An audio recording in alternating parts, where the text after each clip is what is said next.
Well, if you're just joining us, we do have some breaking news for you.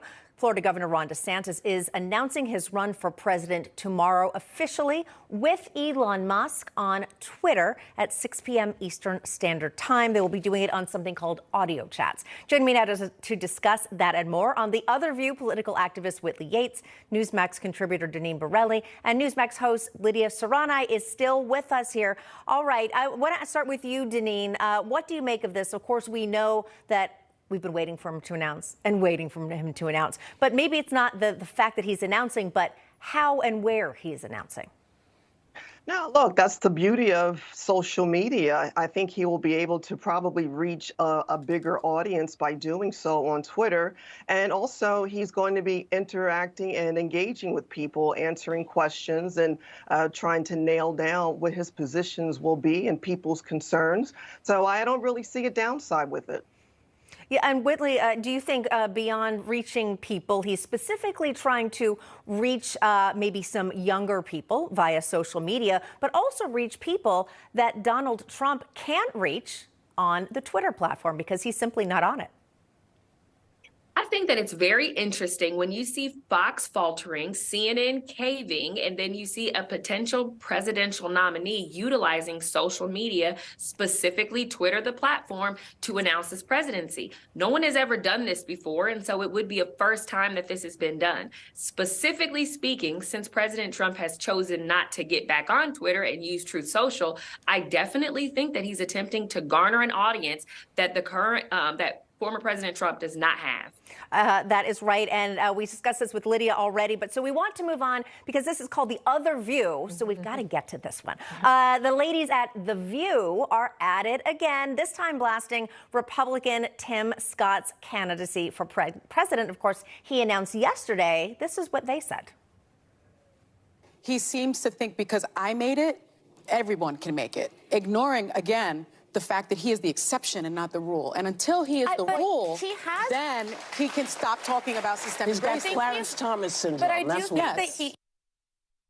Clarence Thomas syndrome. Joy Behar even went even further, saying that he doesn't understand what racism is. But thank goodness, upon hearing the comments, Scott fired back, saying, "My life disproves the lies of the radical left." He added that Hostin had it backwards. She claimed his story is the exception, not the rule. Again, he's very smart to push back there, but it just seems absolutely preposterous, Lydia, especially when you have Joy Behar. We didn't have that in the clip, but someone who most definitely is not a black person. A white, liberal, rich woman on the Upper West Side of Manhattan trying to school Representative Tim Scott, who's a descendant of slaves, on what it means, what racism means. I mean, you just can't make this stuff up. And even when she said the comment, the audience kind of gave an uncomfortable laugh.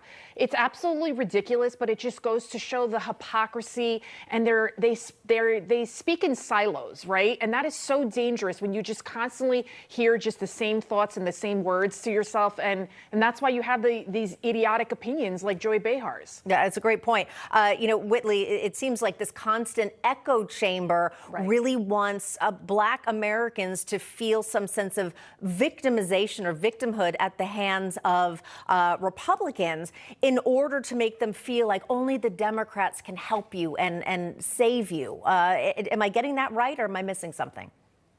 No, I think that has a lot to do with it. The victimization of Black people who specifically are conservative and have conservative ideologies. But then there's also a commandeering of his story and his character, because the truth is that whether his story is from cotton to Congress, it's his and his alone. And so you cannot tell or share someone else's experiences or tell them what their experiences should be based upon the color of their skin. Deneen, final thoughts. Well, I think Whoopi has a lot of nerve. She was raised by a single mom. She overcame drug addiction, welfare, poverty, and the woman is on national TV and is an accomplished actress. So I think she's a huge hypocrite, and what they don't want to hear is the success story from Tim Scott, who rose from the South and raised with a single mom and is in Congress and is now running for president. It's an amazing success story. All right. Excellent points across the board. Deneen Borelli, Whitley Yates, thanks so much for being with us, as always, on The Other View. Lydia, stay with us here on set.